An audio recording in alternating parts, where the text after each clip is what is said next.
মুফাসসিরে কোরআন, আন্তর্জাতিক খ্যাতিসম্পন্ন মুফতি, মুহাদ্দিস, আল্লামা, এগুলোর প্রকৃত সংজ্ঞা কি? ভাই একটা একটা করে সবগুলোর সংজ্ঞা দিতে অনেক সময় লাগবে, তাও দেই, আপনি প্রশ্ন করছেন। মুফাসসিরে কোরআন মানে হলো যিনি কোরআনের তাফসির কারক। বিশাল বড় একটা টাইটেল, কিন্তু সহজ কথা না।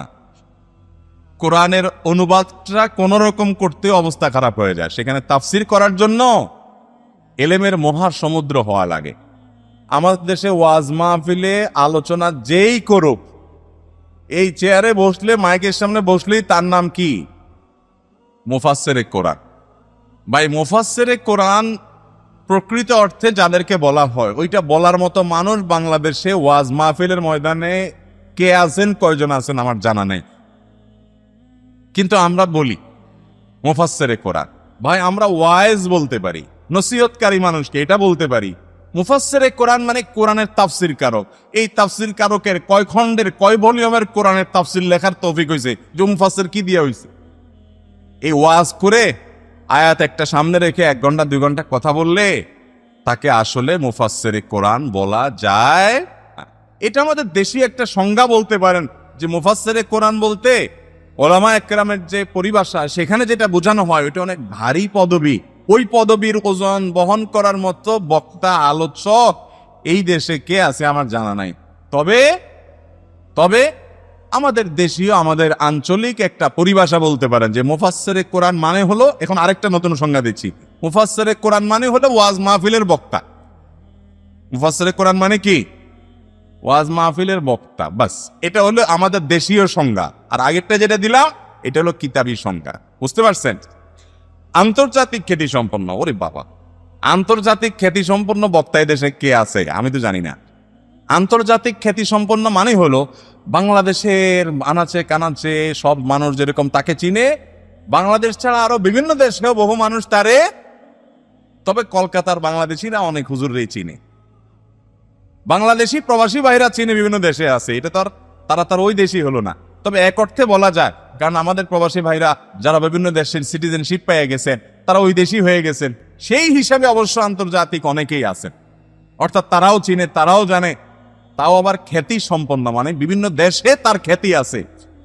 যেমন ডক্টর জাকির নায়েকের কথা বলা যায়, যে তাকে বিভিন্ন দেশে মানুষ চিনে।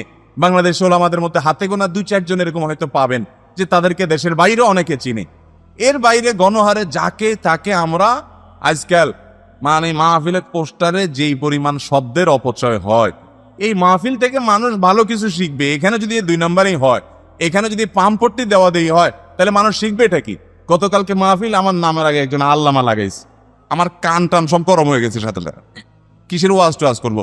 তাই লোকের থামায় বললাম, ভাই আমার নামের আগে কি লেখা আছে?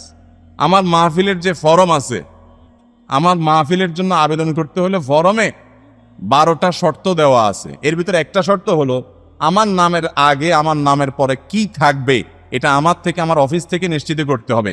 একটা অতিরিক্ত শব্দ লিখলে ওই মাহফিলে আমি উপস্থিত হই না, হব না। হ্যাঁ, কখনো কখনো এমন হয় যে আমার অজান্তে পরে পোস্টার ব্যানার বানায় ফেলছে, আইসা হয়তো আমি খেয়ালও করি নাই, পরে ধরা পড়ছে। যদি খেয়াল করি তাহলে আমি সেখানে সাবধান করি। ভাইরা আমার, আল্লামা শব্দের অর্থ বুঝেন?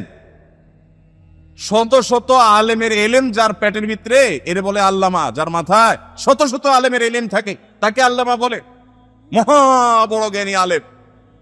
এইটা বলার মতো মানুষ আমাদের মতো চুনোপুটি না। আমরা 2-4টা কথা আপনাদেরকে বলতে পারি। আল্লামা এত সস্তা উপাধি না, এই দেশে সব কি আল্লামা। তো মাহফিলের যারা আয়োজন করেন, আল্লাহর হস্তে এই মঞ্চ থেকে পাম্পট্টি দেওয়া বন্ধ করেন। পাম্পট্টি দেওয়াটা খুব খারাপ একটা স্বভাব। নবী করিম সাল্লাল্লাহু আলাইহি ওয়াসাল্লাম নিষেধ করেছেন, এটা খুব বদ স্বভাব। এই স্বভাবের মানুষ ভালো মুসলমান না। সেখানে মাহফিল মঞ্চ থেকে এই সমস্ত আজাইরা পাম্পট্টি কিভাবে দেন? কামেলে মোকাম্মল, আলেম কুলের শিরোমণি, আন্তর্জাতিক খ্যাতি সম্পন্ন, বাইরে বাইরে ভাই যত টাইটেল দুনিয়াতে আছে সব আয়রা লাগা দিছে যদু মধু আমাদের মতো যাত্রার নামে শুরু। দিনের নামে পাগলাম, ওই হাস্যকর কাজ আল্লাহর ওয়াস্তে করবেন না। অনেক বক্তা আছে, অনেক হুজুর আছে, তাদের পোস্টারের নামের আগে আর পরে যে টাইটেল, 2 লাইন 3 লাইন টাইটেলও আছে অনেক পীর সাহেবের। এই টাইটেলগুলো সব পড়তে পড়তে পড়তে এরপরে আর নাম খুঁজে পাওয়া যায় না।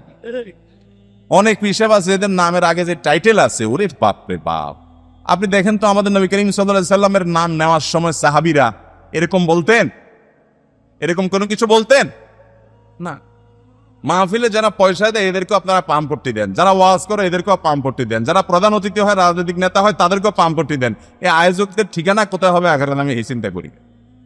আল্লাহ তাআলা আয়োজক ভাইদেরকে হেদায়েত যেন হয় সেই তৌফিক দান করুন, এবং আলোচকদেরকে আল্লাহ হেদায়েত দান করুন, শ্রোতাদেরকে আল্লাহ তাআলা হেদায়েত দান। অতএব এই শব্দের অপচয় করা যাবে না। মুহাদ্দিস বলা হয় যিনি হাদিস বিশারদ। বাংলাদেশে সাধারণত হাদিসের কিতাব পড়ায়, হাদিসের শিক্ষক হলে তাকে সাধারণত মুহাদ্দিস বলে। আর এমনিতে হাদিস সম্পর্কে পাণ্ডিত্য আছে, হাদিসই তার স্পেশালিটি, এটা নিয়ে তার পড়াশোনা, হাদিস সম্পর্কে অগাধ নলেজ ইলম আছে, তাকে সাধারণত মুহাদ্দিস বলা হয়। মুফতি যিনি ফতোয়া সম্পর্কে, মাসআলা মাসাইল সম্পর্কে, আমাদের দেশীয় পরিভাষায় যিনি মাসলা মাসাইল উপরে বিভিন্ন কোর্স সম্পন্ন করেছেন তাকে মুফতি বলা হয়, একজন চিকিৎসক যেরকম বলা হয়। যদিও অনেক দেশে মুফতি এই শব্দটাও অনেক ওজনের শব্দ, এটা অনেক বড় বড় আলেমদেরকে সাধারণত পুরো দেশে হাতে গোনা কয়েকজনকে বলা হয়। যাই হোক, এটা এক এক দেশে এক এক পরিবেশে থাকতে পারে, এটা দোষে কিছু না। কিন্তু এই পরিবেশগুলোর যত্রতত্র ব্যবহার, যার নামের সাথে যেটা খাটবে না সেটাও খাটায়া খাটায়া মাহফিলের আয়োজকরা মাইকিং করে, পোস্টার লেখে, ব্যানার লেখে, হ্যান্ডবিল লেখে। আল্লাহ তাআলা এই অনাচার থেকে আমাদের আয়োজক ভাইদের বাঁচার তৌফিক দান করুন।